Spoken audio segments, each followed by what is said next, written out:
NAMI, Sioux Falls. NAMI, for those who do not know, is a national organization, National Association on Mental Illness. This position she's had for 3.5 years. Prior to her involvement with NAMI, she was a nurse in long-term care and is a psychiatric nurse. In these positions, she had the opportunity to work with people who either lived with mental illness or had family members living with mental illness. Phyllis has family members who live with mental illness, working as a psychiatric nurse for 9 years, and now works for an organization providing support, education, and advocacy for people affected with mental illness, which she considers everyone. Phyllis has a passion for making the world a better place for individuals living with mental illness and their family members. She accomplishes this by speaking to groups like this and individuals around these medical illnesses, helping them understand that there's no one's fault and that treatment does work. She brings a message of understanding and hope by helping the general public understand the medical nature of these illnesses, and helping individuals and family members understand that treatments more than just a pill. She says the NAMI Sioux Falls is making a difference. So I introduce Phyllis Arends to you.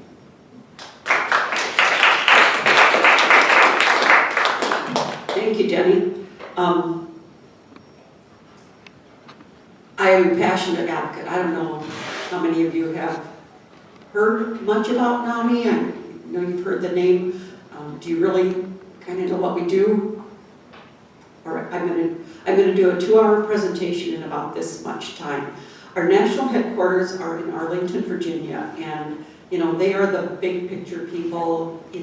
They lobby Capitol Hill in Washington, D.C. Across the country, there are nearly 1,100 affiliates of NAMI, which was started by 2 mothers in Madison, Wisconsin, nearly 40 years ago. Great documentary. When Medicine Got It Wrong is a wonderful documentary about the movement that started NAMI. There are state organizations in all our states. In South Dakota, the state organization is located in Sioux Falls. And I didn't have that in my bio, but I was executive director of the state organization for 8.5 years before I retired and started volunteering at the local level. And people are like, what is going on? I thought you retired, and where are you and what you're doing? So I confuse the picture a lot. But I am actually going to retire soon. We've had Dancing with the Sioux Falls Stars fundraiser for a couple of years, put a little money in the bank, so I think they can hire somebody and I can truly retire. When I was with the state organization, we worked with our legislators to impact laws that would improve the lives of people impacted by mental illness. We've done a lot in the criminal justice system with law enforcement training, triage type things, so that hopefully people aren't getting arrested as often. Talking about gun control, we were not successful with that, but we are support, education, and advocacy, and NAMISiouxFalls.org is our website to learn more about us. But I was invited here because NAMI does nationally have a stand about mental illness and the death penalty. And I was kind of a last minute fill-in because the person that they wanted couldn't make it, so I apologize for reading. But NAMI opposes the execution of persons with serious mental illness or those who are mentally disabled.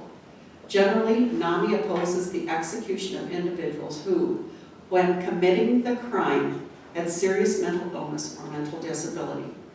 This mental disability or illness must be severe enough that they have a significantly impaired ability to appreciate the consequences or wrongfulness of their actions, exercise rational judgment, or control their conduct in conformance with the law. Substance abuse disorders do not meet this criteria.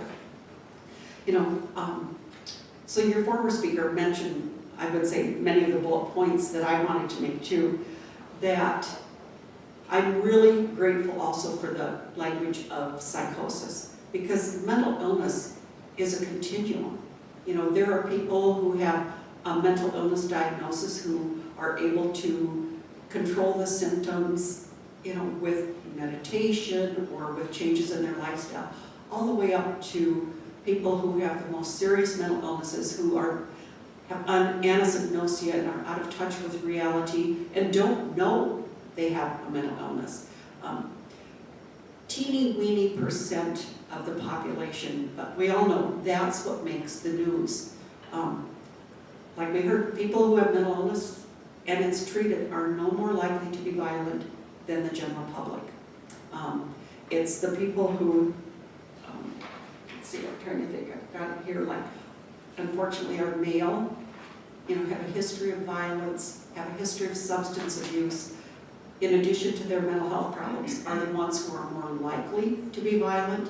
And so, any policymaker in our state is going to be so glad when I pass the baton. They're tired of hearing me say early identification, early intervention work.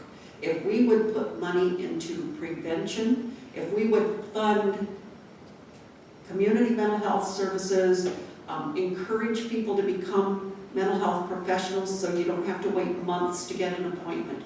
If we would encourage and fund services that would keep people living successfully in their community, you wouldn't have to build another prison. You wouldn't have to increase your jail space.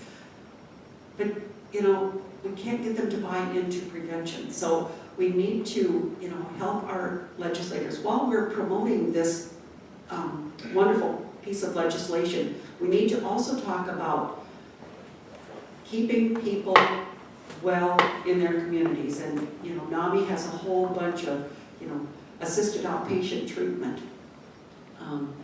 We did get that passed, and it's, marginally effective in South Dakota, where someone who's repeatedly in and out of the state hospital, or maybe in and out of jail, or because their illness isn't being well controlled, and they probably have the anosognosia, where instead of being committed to the Human Services Center or, committed to jail, the judge can commit them to following their treatment plan.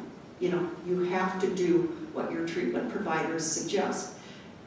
And in a great world, that is much more than just taking a pill, but in those cases, medication is awfully important. But so implementing that maybe on a broader basis so that people are not getting arrested.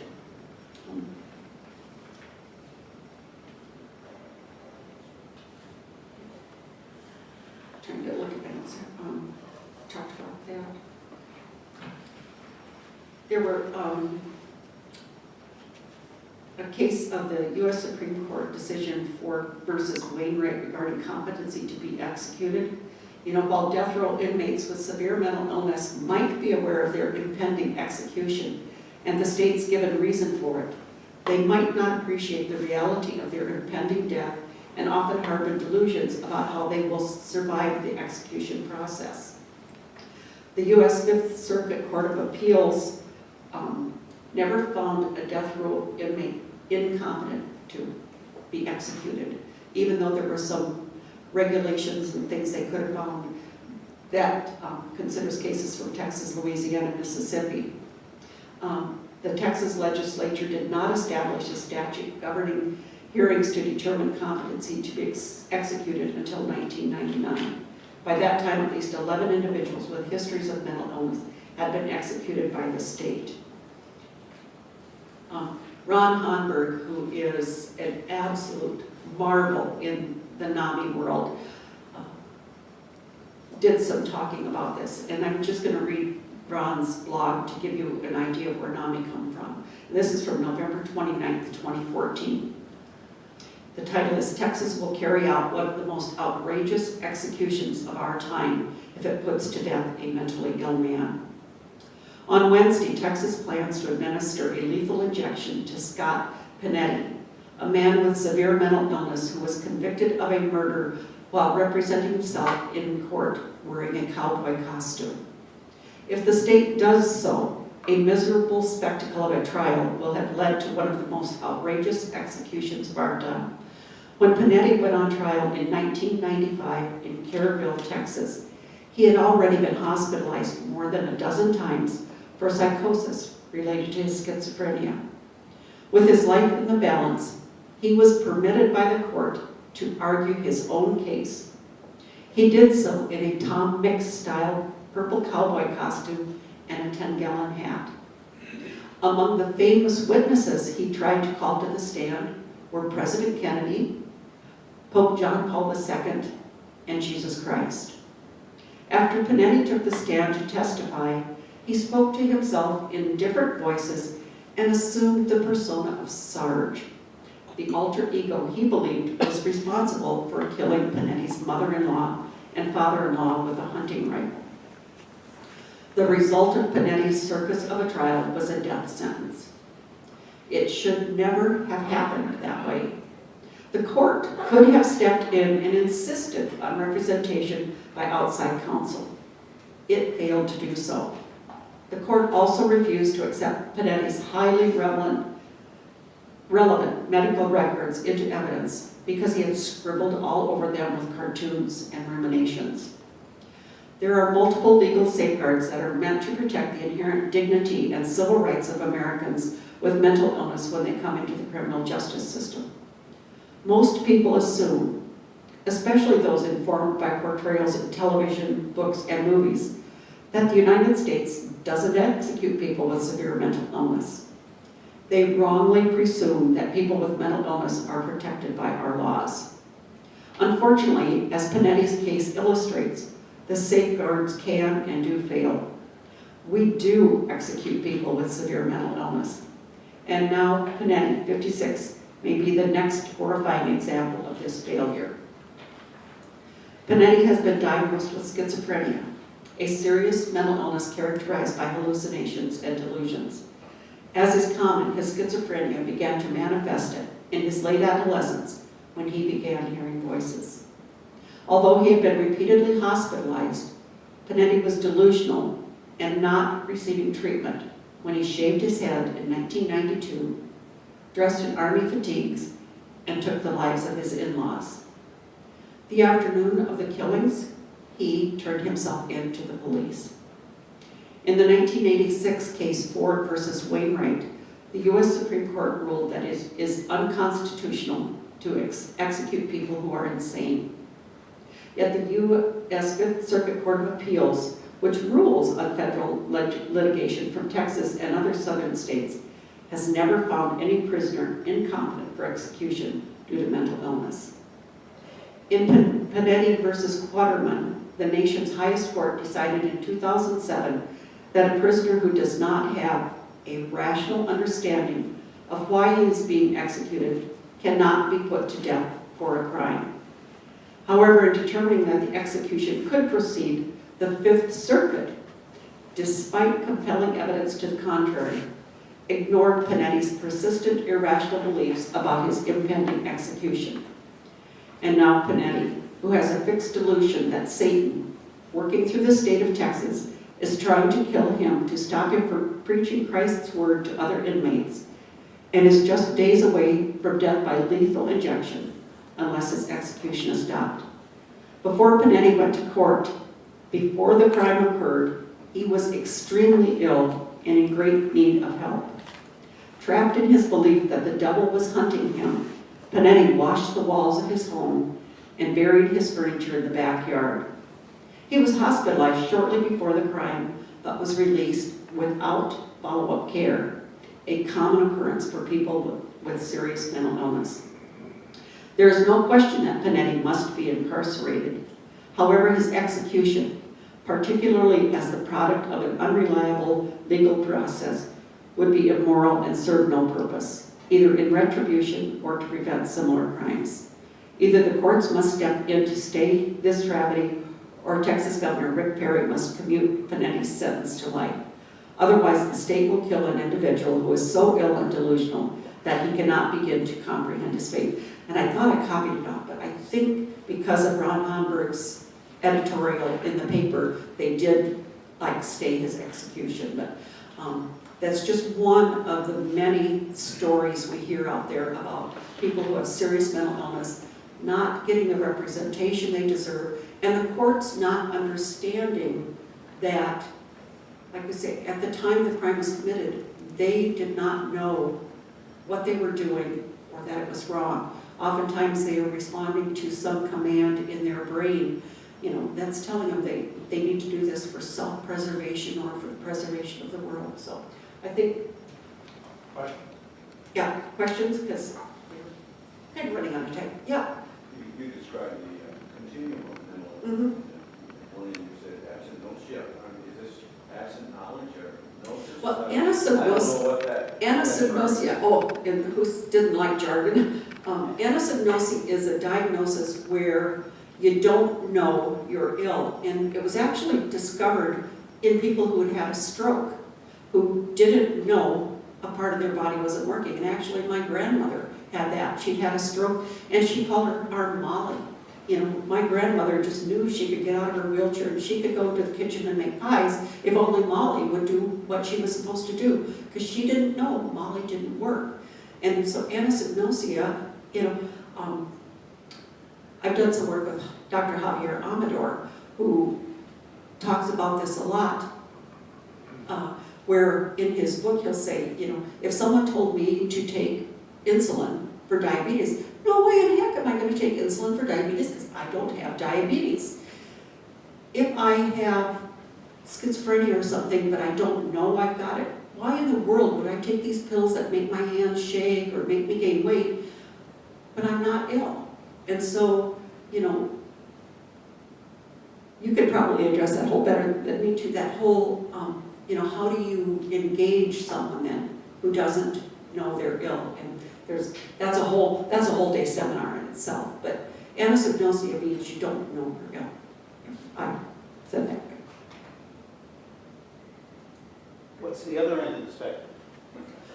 The other end of the spectrum is, you know, many of us maybe in this room who might have some anxiety or depression that, you know, we control either with changes in our lifestyle, or maybe we need a little bit of medication, but, you know, by and large, we can go about our day doing really well, you know, and then there are many steps in between, but you know, mental illness isn't all serious mental illness, and it impacts 1 in 5 people. Yeah. You were talking about the jury and their response to all this. Mm-hmm. What role in your mind do fear and ignorance play in the minds of the jury when they have to deal with a situation like you described? So his question is, what role does the mind of the jury play in, you know, with fear and ignorance in all of this? And, you know, NAMI fights tirelessly to educate people about mental illness and to get rid of fear and ignorance that, you know, again, people whose mental illnesses are well controlled are no more dangerous than anyone else. You know, it's like, now I'm going to pull from this pile of stuff in my brain, but it seemed like I heard one time like 3% of violent crimes were committed by someone with a serious mental illness. But, you know, it's a tiny percent, but that's who we focus on rather than focusing on the 97% that are committed by people who, you know, get into a fight with somebody or have a disagreement or whatever.